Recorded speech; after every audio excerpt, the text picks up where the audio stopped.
അപ്പം ഫാമിലിയുടെ അകത്ത് തന്നെ പല പല പല ഇമോഷൻസ് ട്രാവൽ ആവുന്ന അവസ്ഥയുണ്ട്.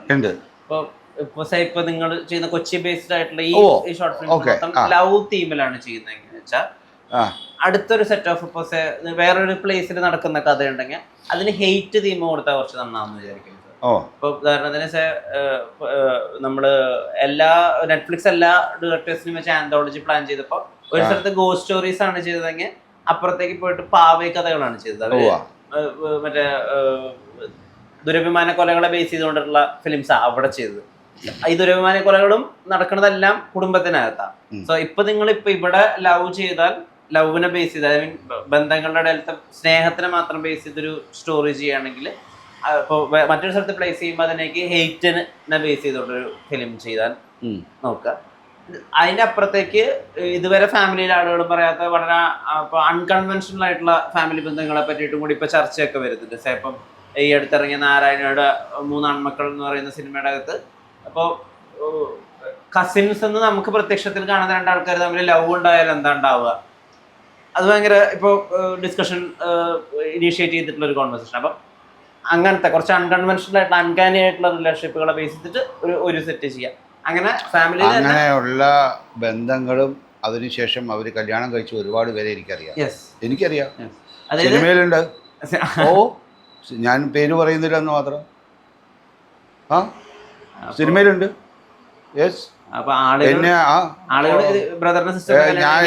ചോദിച്ച ആളുകൾ അതിനെ ചോദ്യം ചെയ്യും, പക്ഷെ അത് നടന്നിട്ടുണ്ട്. കസിൻസ്, ഫസ്റ്റ് കസിൻസ് മാരേജ് ചെയ്ത ആൾക്കാരുണ്ട്. ഫസ്റ്റ് കസിൻസ്, നമ്മുടെ ഫസ്റ്റ് കസിൻസിനെ മാരേജ് ചെയ്യുന്ന ഒരു സിസ്റ്റം ഉണ്ടല്ലോ, പക്ഷെ ബ്രദേഴ്സിന്റെ ചെയ്യാറില്ല. നമ്മുടെ ഒരു കൺസെപ്റ്റില് പെങ്ങളുടെ ആങ്ങളുടെ മക്കള് അങ്ങനെ ചെയ്യാനും അച്ഛന്റെ സൈഡിൽ പറ്റില്ല എന്നാണ്. അത് നമ്മളുണ്ടാക്കിയ ഒരു സോഷ്യൽ കമ്മിറ്റ്മെന്റ് ആയിരിക്കാം അല്ലെങ്കിൽ പ്രായ വ്യത്യാസവും ഒരു പ്രശ്നമായിരിക്കാം. അല്ലെങ്കിൽ പ്രായത്തിൽ എങ്ങനെ ആണ് പെണ്ണിനേക്കാളും പെണ്ണ് ആണിനേക്കാളും കുറഞ്ഞിരിക്കണം, ഇതിനൊക്കെ അവർ ചോദ്യം ചെയ്യാം.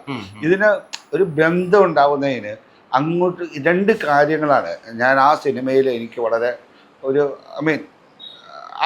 ഈ പറഞ്ഞ പോയിന്റ് എനിക്ക് ഇഷ്ടം. കാരണം നമ്മൾ റിയലൈസ് ചെയ്യുന്നത് വിത്ത് ഹൂം യു ആർ കംഫർട്ടബിൾ. മനസ്സിലായ? അതുവരെയും ആരുമായിട്ട് കംഫർട്ട് ആവാത്ത 2 പേര് അവരെ സംബന്ധിച്ചോളം വന്നിട്ട് ഈ കൺവെൻഷനിൽ ചിലപ്പോൾ വന്നിട്ടുള്ളത് കാര്യമല്ല. ബേസിക് അവരുടെ മുമ്പിൽ കണ്ട ഒരൊറ്റ കാര്യമുള്ളൂ, being comfortable to each other. മനസ്സിലായോ? അപ്പോൾ അതിനകത്ത് അവർ അനുഭവിക്കുന്ന ആ ലോണിനെസ്സോ അല്ലെങ്കിൽ ഈ ആൾക്കൂട്ടത്തിൽ തനിയെ നിൽക്കുന്ന ഈ ആൾക്കൂട്ടത്തിൽ തനിയെ നിൽക്കുന്നവർക്ക് വന്നിട്ട് ഒരു കൂട്ടായിട്ട് ഭാവി ഉണ്ടാവുന്ന ഒരു വിഷയത്തെ അതിനകത്തേക്ക് ഡീൽ ചെയ്യാൻ സാധിച്ചു അതിനകത്തേക്ക്. പക്ഷെ അങ്ങനത്തെ കാര്യങ്ങൾ ചെയ്യുന്നതിനകത്തൊന്നും തെറ്റൊന്നുമില്ല. ഞാൻ പറയുന്നത് അത് എനിക്കറിയാവുന്നവരുണ്ട്. നമ്മളതിനെ കാരണം ബന്ധങ്ങളും സ്നേഹങ്ങളും മനുഷ്യൻ അങ്ങോട്ടും ഇങ്ങോട്ടുമുള്ള സ്നേഹങ്ങളാണ്. ആ സ്നേഹങ്ങളെ നമുക്ക് മനസ്സിലാക്കാൻ പറ്റുമ്പോൾ ഇപ്പോഴത്തെ സിസ്റ്ററുടെ മകളെ കേട്ട അല്ലെങ്കിൽ മനസ്സിലായോ, അമ്മയുടെ ബ്രദറിനെ ഫസ്റ്റ് കസിൻ അമ്മ പെങ്ങളുടെ ആണെങ്കിലും നമുക്കിവിടെ കല്യാണം ഇവിടെ അംഗീകരിച്ചിട്ടുണ്ട്. ഇവിടെ മാത്രമാണ് നമുക്കൊരു സോഷ്യൽ നമ്മൾ ഉണ്ടാക്കിയിരിക്കുന്ന ഒരു അതിർവരമ്പുണ്ടാവുന്നത്. They wanted to break it. Actually വന്നിട്ട് ഇറ്റ്സ് ദെയർ കൺസെപ്റ്റ് അല്ലേ? അങ്ങനെ നമ്മുടെ ഈ സിനിമയിൽ എങ്ങനെയാണ് ചെയ്യാൻ പോണെന്നുള്ളതിന് ഇതിൻ്റെ കഥയെക്കുറിച്ചിട്ടുള്ളത് ഞാനല്ല പറയണ്ടേ. അതിനൊരു ബേസ് എൻ്റെ സംവിധായകരും അതിൻ്റെ റൈറ്റേഴ്സും അവരാണത് പറയേണ്ടത്. എനിക്ക് പറയാനുള്ള ഒരു അവകാശം എന്ന് പറയുന്നത് അതിൻ്റെ പ്രൊഡക്ഷൻ സൈഡ് മാത്രമാണ്. എങ്ങനെ ഞാനിതിനെ ഒരുമിപ്പിക്കുന്നു, എങ്ങനെ ഞാൻ ഇതിനകത്തേക്ക് കൊണ്ടുവരാനുള്ള കാരണം എന്താണ്, ഇതിനകത്തേക്ക് ഉള്ള പ്രത്യേകതകൾ എന്താണ്, ഇതെനിക്ക് പറയാം. മാർക്കറ്റിങ്ങിന് ഇപ്പോൾ നമ്മൾ ഏറ്റവും വലിയൊരു ഹൈലൈറ്റ് എന്ന് പറയുന്നത്, നിങ്ങളിപ്പോൾ ഇത്രയും പറഞ്ഞല്ലോ, പാവക്കൂത്ത് എന്ന് പറയുന്ന ഒരു സിനിമയെ നിങ്ങൾ റെഫർ ചെയ്തു, അല്ലെങ്കിൽ വേറൊരു സിനിമേനെ നിങ്ങൾ ഹൊറർ സിനിമേനെ റെഫർ ചെയ്തു. നമ്മളിതിനകത്തേക്ക് ഒരു ഫാമിലി സ്റ്റോറീസിന് പറയുന്ന ഒരു കാറ്റഗറീസിനെ നമ്മളിതിനകത്ത് ചെയ്തിട്ടുണ്ട്. രണ്ടാമത് നമ്മളിതിനെ യോജിപ്പിക്കുന്ന എന്താ, കൊച്ചി ബേസ്ഡ് ആയിട്ടുള്ള 5 ഫാമിലിയുടെ കഥയാണ് പറഞ്ഞത്.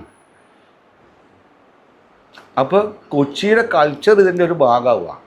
വന്ന് താമസിച്ചവരും കൊച്ചിയിൽ പണ്ട് തൊട്ടേ ഉണ്ടായിരുന്നവരും ഇവരെല്ലാവരും കൂടി ചേർന്നാണ് ഈ കൊച്ചി എന്ന് പറയുന്നത്. ഇടക്കൊച്ചി മാത്രമല്ല, ഈ പ്രദേശം കൊച്ചി രാജ്യം തന്നെ നമുക്ക് കണക്കൂട്ടാം, അല്ലെങ്കിൽ എറണാകുളം, ഈ പ്രദേശത്തിൻ്റെ പ്രാന്തപ്രദേശമാണ് അല്ലേ, അതൊരു ഏരിയയാണ്.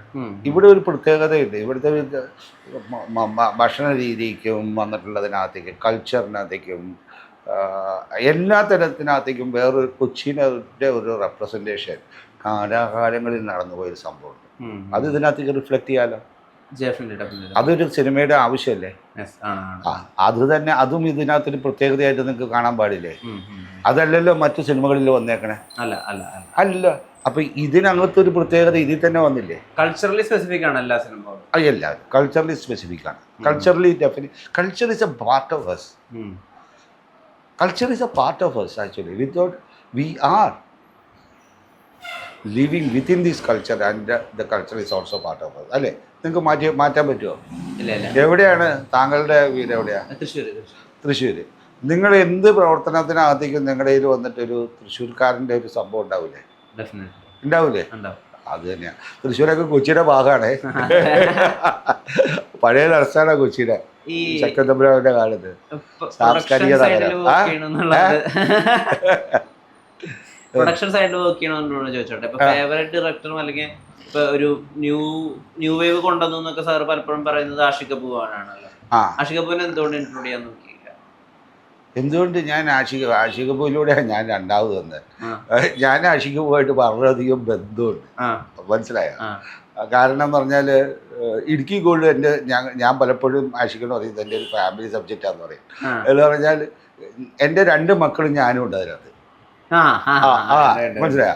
ആഷിഖിന്റെ ചീഫ് അസോസിയേറ്റ് എൻ്റെ മൂത്ത മകനാണ്, അഭിനയിച്ചിട്ടുണ്ട്. ഇളയ മകൻ അതിനകത്ത് പ്രതാപോധന്റെ ചെറുപ്പത്തിലെ വേഷം അഭിനയിച്ചേക്കുന്നത് എൻ്റെ ഇളയ മോനാണ്. അപ്പൊ ഞങ്ങൾ അവിടെ പോകുന്നത് ഒരു ഫാമിലി ആയിട്ടാണ്. എൻ്റെ 2 മക്കളും ഞാനും ആ സിനിമയുടെ ഭാഗമായിരുന്നു തുടക്കം തൊട്ട് അവസാനം വരെ ആഷിഖിൻ്റെ. അതിൽ മൂത്തവൻ ആഷിഖിൻ്റെ കൂടെ അങ്ങ് ചേരുകയാണ് അതോടുകൂടി, ആ പടത്തോടുകൂടി. അങ്ങനെ ആഷിഖിൻ്റെ കൂടെ തന്നെയാണ് അവൻ ഈ കഴിഞ്ഞ വർഷങ്ങളിൽ മുഴുവനും എൻ്റെ മകനുള്ളത്. അതുകൊണ്ട് ഞങ്ങൾ തമ്മിൽ ആത്മബന്ധമുണ്ട് ഇതിനകത്ത്. ഇത് മാഗ്നയായിട്ട് ചേർന്ന് ചെയ്യുന്ന ഒരു സംഭവമാണ്. അപ്പോൾ അതിന് അന്ന് മാഗ്നയിൽ ഞങ്ങളുടെ ആൾക്കാരുമായിട്ട് അന്ന് കംഫർട്ടബിൾ ആയിട്ടുള്ളതിനകത്ത് ആഷിഖുമായിട്ട് ഡെഫിനറ്റായിട്ട് ഇത് ചെയ്യും. ഒരു ദിവസം ആഷിഖിന് താല്പര്യമുണ്ട്, ആഷിഖ് അതിനകത്ത് സമ്മതിക്കുകയാണെങ്കിൽ ഡെഫിനറ്റായിട്ട് ആഷിഖുമായിട്ട് ചെയ്യുന്നതിനകത്ത് എന്താ മടിയുള്ളത്? കാരണം ഞങ്ങൾ അത്രയധികം ആത്മബന്ധമുള്ള ഒരാൾ. എനിക്ക് ആഷിഖിനോട് കടപ്പാടും കൂടി ഉണ്ട്. എൻ്റെ റീ എൻട്രി ഞാൻ ആഷിഖിലൂടെയാണ്. ശ്യാം പുഷ്കർ, ആഷിഖ് എന്നിവരിലൂടെയാണ് ഞാൻ എൻ്റെ ദിലീഷ് നായർ ഇവരിലൂടെയാണ്. അപ്പൊ തീർച്ചയായിട്ടും ഞാൻ ഇവരുമായിട്ടുള്ള ബന്ധം ഞാൻ എപ്പോഴും ഞാൻ എൻ്റെ മകൻ അവിടെയല്ലേ നിൽക്കുന്നത്. അപ്പൊ എനിക്ക് ഞാൻ അതിനെക്കുറിച്ചല്ലേ ഞാൻ ഏറ്റവും കൂടുതൽ ചിന്തിക്കുന്നതൊന്നും. അത് അവിടെ അല്ല ഞാൻ ഈ പറഞ്ഞ സിനിമയുടെ ഒരു സിനിമയുടെ ഒരു ജോണർ വേറെയല്ലേ. നിങ്ങൾ ഇതിനകത്ത് നോക്കിക്കഴിഞ്ഞാൽ ഒരു ലൈറ്റ് സിനിമകൾ എടുത്ത ആൾക്കാരെ ഇതിനകത്താണ് അല്ലേ. വെള്ളിമുങ്ങയായാലും മെക്കാട്ടിനായാലും ഇത്തരം കാര്യങ്ങളിലേക്ക് വന്നിട്ടുള്ളതിനകത്തേക്ക് ഒരു വ്യത്യസ്ത സിനിമയാണ്. ആഷിഖിൻ്റെ ഇത് വളരെ വ്യത്യസ്തമായ ഒരു സിനിമയുടെ ശൈലിയുടെ ഭാഗം തന്നെയാണ്